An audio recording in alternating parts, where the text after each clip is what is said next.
Yo, Timmy is back with another video. And this video is going to be another round of video games being sent off again this weekend. Now, don't mind that shirt over my computer that just has all the information there, but what I'm going to be putting on and dishing out the next couple of days. This is the battle station here. This is what I do, and this is where I work for the most part. If you can see right there, there's a whole bunch of boxes of like old NES game. You got your Xbox games, your PS3, there's some PS4, PS5 games in there. There's a box right there about ready to ship out, possibly. But yeah, that's another week of rotating out of retro video games. At least the majority of my collection with like doubles, right?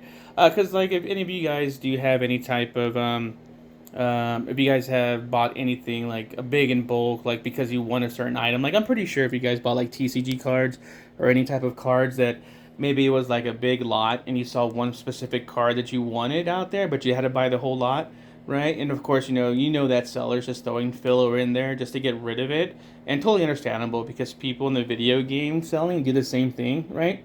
You'll get like, oh, I want this totally uncommon freaking video game, right? But then I'm gonna have to buy Barbie and Monopoly and like some sports game that goes for like pennies on the dollar, and then next thing you know, you have like 50 of the same freaking Madden games or NES like sports games or whatever, right? Um, but yeah, it's good to get this clutter out, get these doubles out, and make space for all of my Timmy buying on TCG cards, right? Lorcana, Marvel, Magic, and whatnot, whatever comes through, right? I don't have Pokemon really yet. I just have like some packs that me and my kids bought not too long ago, and I do have that Charizard, and I do have some other singles that I did buy recently, but I haven't put up yet. Which I'll show you in a later video. There's nothing really to write home about. I think it's just going for like a base set. But anyway, back to you like clearing out the video game stuff.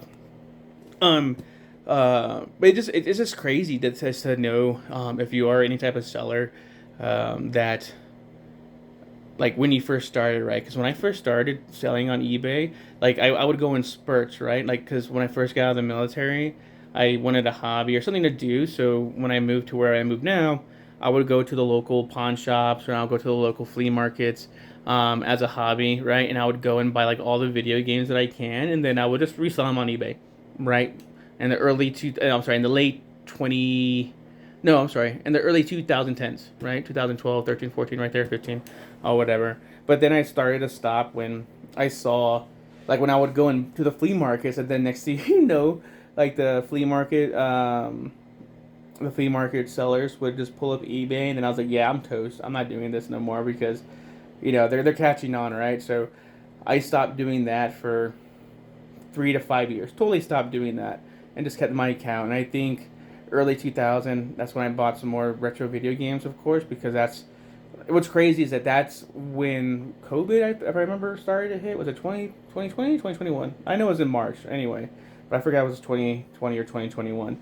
But I started to buy a whole bunch of retro video games before like the boom hit because we couldn't do nothing but stay inside, right? And so that's how the markets with like retro video games exploded again, and same thing with card collecting because there was nothing to do and people had this money to spend, right? Because you couldn't go and do anything, and that's how the markets kind of like got their fire lit under their butts, to get pushed forward. But anyway, so I'm selling like stuff from then for the most part, all these doubles, but also that was like the last time I got back on eBay just to buy.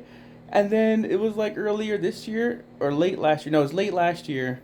I started to sell some retro video games, and then of course you got the taxes and all that stuff. You got to pay your taxes, right? I know people are like, don't pay taxes. You don't have to pay taxes. This is cash, right? Just pay it because who knows later on in life.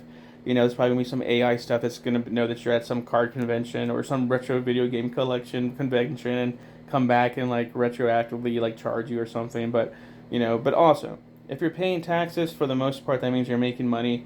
Then you should be proud of that, right? But anyway, um, so I started selling off more a lot earlier this year, um, and I took a break for like 3 to 5 months, and then of course when I got like this TCG collection itch, I was like, you know what, let me rotate out of some retro, and let me go ahead and start to fund my little Timmy habit of getting into this new hobby, which I have know nothing about, which I'll probably get fleeced on a couple of things here, but that's how, I mean, I don't want to say that's how you learn, but like being in like some markets like the stock market or whether you're in the crypto market and you mess up pretty big or you just mess up whatsoever on some stupid buy, they'll say two things, right? Oh, there's no crying in the casino, or that's the price of admission, or that's like a what is it called?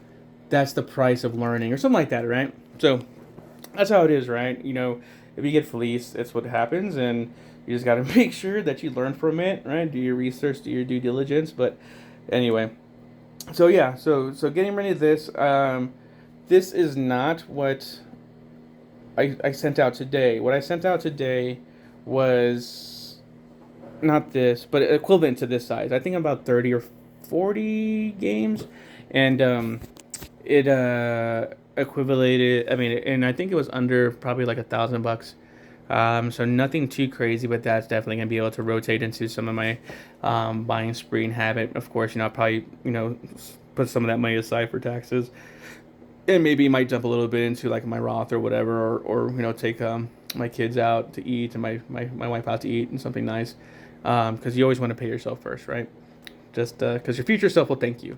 But hey, if this is your investment, then when you're like 20, 30 years down the line, and you're gonna go ahead and sell off your cards, and boom, there you go. By that time, I would assume that whatever you bought today is gonna be up in price tomorrow, right?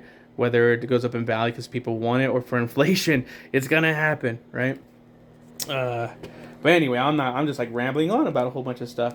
But yeah, so I'm finally glad to get rid of those. That's probably about another 30 to 40 games down there as well. They just got listed today. Some watchers, some bids, and of course, whatever doesn't sell, I think it automatically gets relisted. But I'm gonna let that go for like another week or two, or until I have like my envelopes or my product containers or boxes are drying out. I don't want to singly just sell them, and I don't want to have to buy more shipping stuff just to sell one or two singles because I ran out. So I'm probably gonna gather whatever doesn't buy and just sell it as a whole bulk or a whole lot just to get rid of it. And if I lose money on that or whatever, I'll go in and take that cut just to make space, and it'll be okay, right? Because again, because I have all of my stuff calculated on pricecharting.com, where I could put in how much I bought it for, what is going on now. I could show you like the recent sales from TCG Player and eBay, which is pretty nifty. But it doesn't update as fast as TCG Player. Pricecharting.com updates every 3 to 4 days. And then TCG Player, I think it's kind of virtually like within the hour, I must say. But anyway, um, yeah, I'm glad to do that. And like my kids are like, "What are you doing? Are you selling all your games?" I'm like, "Yeah, I'm selling my games. I usually have them on my PC, so it's totally fine." Um, but yeah, some of these stuff I will miss, but again, right? It's just doubles, so it's just like the bulk. It's what you would call like the TCG card bulk, right? A lot of people make money off of selling bulk cards. I guess what I could see from some videos that I've been watching, just like a lot of people can make money off of like selling bulk games, right? If you have like good deals on shipping costs, whether it be not shipping costs, but I'm sorry, shipping materials, whether it be boxes or like any type of envelopes with like the little bubbly wrap in there. If you get some good deals, and say if you sell a video game for $1.10 or $1.20, you're probably making like 30 cents, right? But it is what it is, because it is what it is. Right? I'll take that 30 cents instead of like a 50-cent loss, because even though you're selling all this bulk, whatever you bought to gather that bulk, then that game, or I'm assuming that card, that if you were to be in the card world, would totally surpass what that's worth, right? So it'd be worth it, right? So that's just how you gotta think about it. Yeah, again, I know I'm rambling. It's all good. Don't worry about me. I'm gonna keep doing what I'm doing. But I do have some stuff coming in the mail shortly, and we'll be throwing up another "What Did Timmy Buy" video and going through there. I can't promise you I'm gonna have my OBS set up on my desktop because it's upstairs, and then I don't, everybody's gonna come outside. My kids are gonna be like, "What are you doing?" as they're picking their nose and like bothering me, and you can hear them in the background. I'm like, I gotta record it again. So my workstation might be down here for a little bit, But I mean, I could show you like, oh, this is how this much is, right? But I'm pretty sure there's a lot of videos that do that already. Because right now I'm just basically just spitballing about what I'm doing, right? I'm just a new channel. I'm a new Joe trying to get in here. I'm a new Timmy. So I appreciate all the feedback and all the learning and all that jazz. And again, just spitballing. You guys have a good one. Talk to y'all later. Peace.